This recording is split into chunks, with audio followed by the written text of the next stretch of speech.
President হব এটা এভাবে করে না, বাট উইথ টাইম আমার কাছে মনে হয়েছে যে হয়তো বা আমি জেলে জায়গায় ডিফারেন্স আনতে পারবো, যেটা আমাকে এখন প্রমাণ করতে হবে।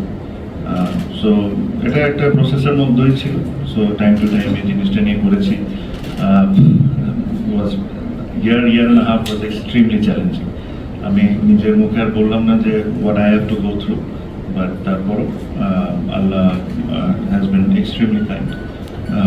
কারণ এখন যা হয়েছে ওইসব নিয়ে আসলে যত বেশি আলোচনা করবো ওটার কোনো ভ্যালিউ নেই। আমি আশা করি যে স্বপ্ন আমি দেখেছি, যে কারণে আমি লাস্ট 1.5 বছর 2 বছর তার আগের থেকেই একটা জার্নিতে ছিলাম, এই জার্নিটা আমি এখন ফুলফিল করতে পারি। এটাই হলো সবচেয়ে বড় কথা, যে 4 বছরের যে দায়িত্ব আছে 4 বছরে এমন কোনো কিছু করে দিয়ে যেতে পারি বাংলাদেশ ক্রিকেটে। সো এটা যেরকম বাংলাদেশ ক্রিকেটের জন্য বেনিফিটেড। ফিলিং অবশ্যই ভাই, মানে ইট ইজ এ রেসপন্সিবিলিটি। ফিলিংটা মানে I don't have any extra feelings যে আমি কিছু হয়েছে বা বড় কোনো কিছু হয়ে গেছে। আমার কাছে মনে হয় যে এটা একটা ম্যাসিভ রেসপন্সিবিলিটি।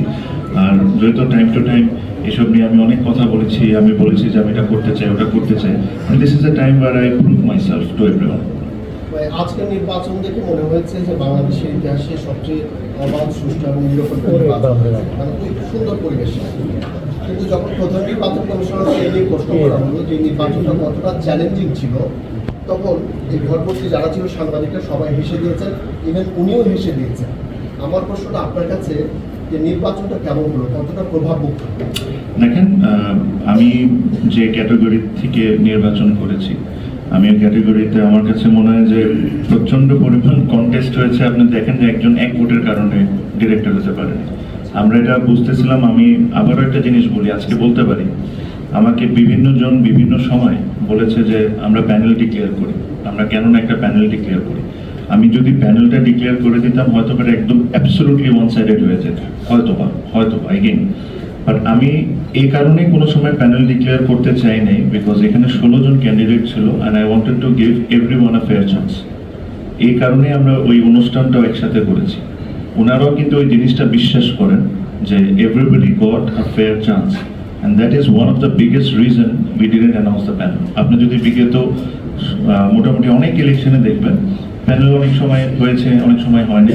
বাট আমার প্যানেল না দেওয়া বা আমরা প্যানেল না করার সবচেয়ে বড় রিজন ছিল যে আমরা এই 16 জন মানুষকে এনাফ অপরচুনিটি দিই যে ওনারা করতে পারেন। এগেইন জেলা বিভাগ,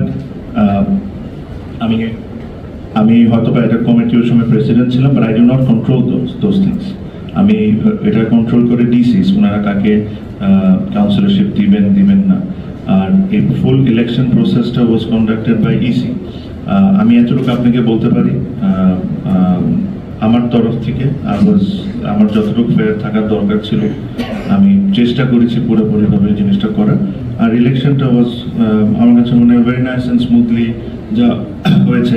একটা ইলেকশন টাইপ ভাইব ছিল। আই এম শিওর অথবা আপনারা আজকে অন্য জায়গা থেকে লাইভে দেখেছেন, বাট যদি আপনারা ওই জায়গায় থাকতেন আপনারা বুঝতেন যে এখানে একটা টেন্স অবস্থা ছিল, যে কে জিতবে কে হারবে, সবাই টেন্সের অবস্থায় ছিল। যে কেউ যদি এক ভোটেও পাস করে, আর মানে ইলেকশনটা কেমন হয়েছে তো আমার বলার দরকার নেই।